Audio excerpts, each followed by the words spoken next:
در شهر افسانوی بغداد ملکه‌ای در حسن و جمال بی‌نظیر حکمرانی می‌کرد و او را جین سیاهکار زیر جادوی خود درآورده بود و تنها عشق حقیقی توانست جادوی آفریدبار را شکند. آن وقت در شهر رامشگری کمبغل عمر به سر می‌برد.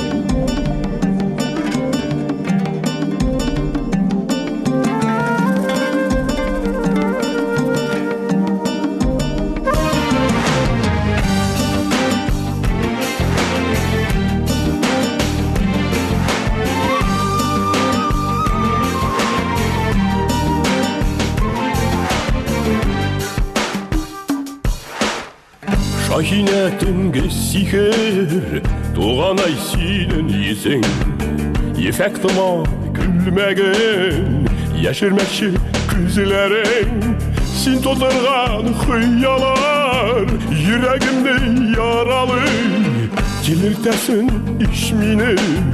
Kaybola yok yaramı Şahine Doğanay senin yüzün Şahine Yaşarmam minden kuzey Şahine آن کسی که قلف جادو را شکند Şahine Rahatlenen görürsen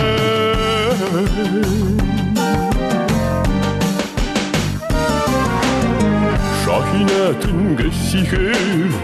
Küp mağaza kişirdi Tumanını taratayım Sihirini yaratayım Sin saklavşım feriştem Nişlettin mini yürgen Ayaklarına sarılan Dançığı bellenirten Şahine Tuğanay sinemi Şahine Yaşırmam minden kuzey Şahine Ay yüzlü ak ferişten Şahine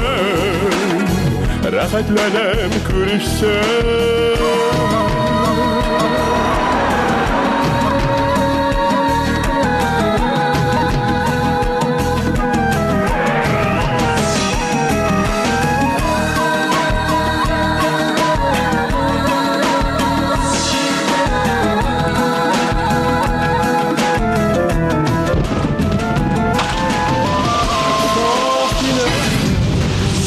Doğanay sineydi Şahine Yaşırmam minden kuzey Şahine Ay yüzlü ak ferişten Şahine Rahatlenem görürsem Şahine Doğanay sineydi Şahine Yaşırmam minden kuzey Şahine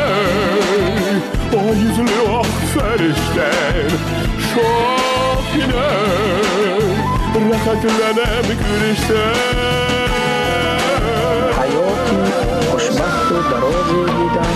مالامال عشق و محبت و رفاقت